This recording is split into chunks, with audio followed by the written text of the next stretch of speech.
السلام عليكم ورحمة الله وبركاته وكم جرت فيا ويا بقى جراتني ما قصة أجائبة تكون سنجي فتشيسو بربادة واي شمروتا كين كان علمي برتني قرآن قرآ جران خير إسان رب وفقه كان wareegamtee baatii jahan baada janaazaan ishiidhaa qabri keessaa bahe akkaataa ishiin itti jirtuu fi waan ja'amaa jiru walumaanuu sagalee ulamaan ishii awwaalirraa dhaggeeffattanii kabajaa fi jalalan hanga xumuruu akka dhaggeeffattan isiniin jaa fayyaa ta'a itti isin dabarsa. Rabbiin diinii islaminaadhaa kana marateetiin radiitu lakumul islaama diinaa nuun jedhe maratee isinii jaaladhee jedhe diin islaminaadhaa kana inna diina inda Allahi islaam amantii majechaan amantii islaminaati amantii dhugaatii jedha rabbiin akkasuma jedha akka amantiin kun dhugaataan isinitti himamee keessaa tokko ajaa'ibni tokko kan kaleessa rabbiin affaa baasee agarreen isinitti hima gaafa barana roraa ji'a jahaan duratti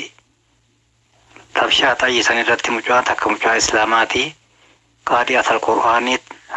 aqiidaan ishiitti sammuu tawhiida nagaan barattee warra jiru baraariin fuudhee ishii mucaa tan ajjeese namni baqatuutti jira namni qabrees hin jiru ishiin akkasitti ugaa jette nama tokkommoo qeesiidha michi tokkommoo ajjeesan akkanumatti wattaadara jara makkalaakayaa kanatu jira jarri kun biraatti ugaa jee fuudhanii balee kun furanii jarri kun qarbe jara kan ofirraa qarban dhiquu salaatuu maaliin hin jiru fuudhanii lamman isaaniitu holqa takkatti naqanii qarban amma kaleessa ji'a jahatti jarri warra mana timirtii keessa bakkeen suni wanni kun nutti ajaa'ee nurraa baasaadhaa jedhanii nurraa kaasaadhaa jedhanii ajaa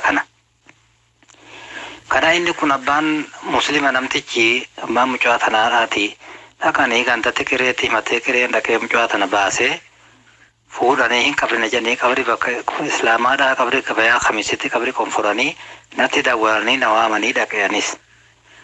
hoggattiidhaan akkam goonaa kanarratti ugaa jenne mucaan duwwate tuni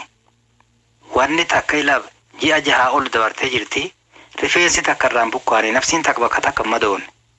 madaa dhahamte san malee madaa xiyyiitiin dhahe san malee wanni takka eenyu naqumaan akkuma fuuneeti tayaamuun goosifnee biyyoodhaan harkaa fi fuula tayaamuun goosifneeti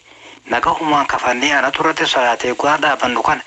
waa ajaa'ib wanni takka wanumti takka hin jiru akkasitti irratti salaannee mucaa san qarbine ishiin inni suni namtichi inni sun immoo lafeedha lafaa guuraniiti saaxinatti naqaniiti wal bukkee ciisanii wal bukkee wanni jalatti qabamanii wayaan isinne itti maranii ni qarbanillee wayaan sun tortor ta'e akkasitti fuudhanii lafee walitti buhanii qabanii deeman isaan sun ishiin tu wayaan sunis akkuma sanitti haara'uma ta'e akkuma kaafanii jabeen ishiinis akkuma sanitti mataan ishiilee rifeensillee irraan bukkaan waan nama garramu islaaminaan keenya kun kana hunda qaba kana hunda qaba hamma kana darajaa qaba tana dura nama qabrinneetuun firaadii malee waan itti jibsee agarru amma kun rabbiin ajaa'iba kana kaleessa nu garsiise isinii dhagahaan isiniin jedhaa fi assalaamu alaykum warahmatullahi wabarakatuh. Assalaamu alaykum warahmatullahi wabarakatuh. Hayyeega baga dhaggeeffattanii baga dhageessanii warroonni tokko tokko irra deemtanii siribdan of qusaddaa jechuun barbaada khayrii hojjedhaa. Hayyeega warra irratti hojjetu rabbiin haa godhu. Shamarroota keenya kan qullaa sirbaa jiranii fi kan bakka mallitti safuu cabsaa jiran rabbi haa qajeelchuu rabbi sanaa qajeelchuu khayrii hojjedhaa addunyaa irrattis bareeda gaafa duutanillee rabbi biratti akka jaalatamtaniif fayyaa taajiraadhaa oolmaa gaarii jenna. Assalaamu alaykum. بس يا غلام إني أعلمك كلمات احفظ الله يحفظك